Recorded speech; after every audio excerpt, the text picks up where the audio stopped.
ताने वाला मोर। एक जंगल में कौवा पंछी बहुत अच्छे मित्र थे। वे एक दूसरों की मुश्किलों में मदद करते थे। एक दिन कौवा पंछी के रहने वाले जगह पर बचाओ बचाओ मित्र बचाओ बोलते हुए कांपता एक मोर उनके पास भागते हुए आया। क्या हुआ मित्र, कहाँ से भागते आ रहे हो? इतने परेशान क्यों हो? मुझ पर शिकारी की नजर पड़ी, वह मेरे पीछे पड़ता आ रहा है तो बचने के लिए भागता हुआ रास्ता भूलकर तुम्हारे सामने आई। अब तुम्हें ही मुझे बचाना होगा। अच्छा ठीक है यार, पंछी ने कहा। कौवा पंछी ने उस मोर का साथ दिया। फिर से वापस जाने के लिए रास्ता भूलने के कारण कौवा पंछी के साथ वहीं रहते हुए मोर अच्छी मित्र बन गई। उनकी मित्रता कुछ दिन अच्छा था। कौवा पंछी के बीच के मित्रता ना सह पाते हुए मोर जलने लगी। किसी भी तरह कौवा पंछी को अलग करना चाहती थी। एक दिन कौवा भोजन के लिए बाहर जाने के समय पर मोर ने पंछी से कहा, मित्र तुम कौवे से इतना ज्यादा मित्रता बढ़ाकर बहुत ही नजदीक रह रहे हो। क्या तुमने उसकी बदसूरती कभी नहीं देखी? उसे देख सब चिढ़ जाते हैं। तुम्हारा उससे दूर रहने में ही भलाई है। मैं जो कहनी चाहती थी वो कह चुकी, बाकी तुम्हारी मर्जी। वह सुनकर अचानक चौंकने वाला पंछी मोर से कहा, हाँ सच्ची, मैंने इतने दिनों से कौवे के बारे में सोचने की कोशिश भी नहीं की। हट, उससे क्या दोस्ती, उससे क्या मित्रता। तुम्हारे जैसे सुंदर वालों से मित्रता करने से मेरा मूल्य और होदा बढ़ेंगे। उसकी चाल सफल हुई करके मोर खुश हुई।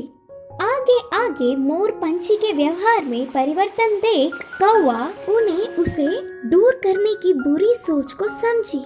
एक दिन, मित्रों मेरी वजह से तुम्हें तकलीफ हो रहा होगा, इसीलिए इधर के पास में ही एक घोंसला बनाया। मैं वहाँ जाकर रहूंगा। चलता हूँ करके कौवा उदास होकर कहा। वह अपने आप जा रहा है करके बोलने पर मन ही मन बहुत खुश होकर, अच्छा अब तुम्हारी मर्जी मित्र, मोर और पंछी ने कहा। मोर और पंछी कौवे का भला टली करके खुशी मनाने लगे। ऐसे समय बीतता गया। पुराने मित्रों को छोड़ के आए हुए बहुत दिन होने से कौवे को उन्हें देखने की इच्छा जागी। पुरानी जगह पर उड़ता हुआ आया। उसी क्षण अपने पंख खोलकर नाचने वाले मोर पर एक शिकारी ने निशाना लगाया। कौवा देखा और परेशान हुआ। हटो वहाँ से, मोर मित्र हटो, खतरा खतरा बोलकर जोर से चिल्लाया। पास में मरी हुई सांप को अपनी चोंच से पकड़कर शिकारी पर छोड़ा। सांप अपने ऊपर गिरने से बचाओ बचाओ, सांप सांप बोलते हुए जोर से चिल्लाकर डर के शिकारी वहाँ से भाग गया। यह सब देखकर मोर के होश उड़ गए।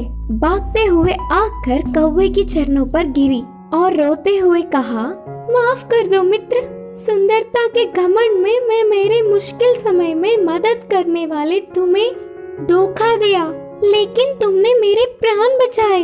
तुम्हारा कर्ज कैसे भुगतान करूं? तब कौवे ने कहा, पछतावे से बड़ी कोई सजा नहीं, मैंने तुम्हें पूरे दिल से माफ किया।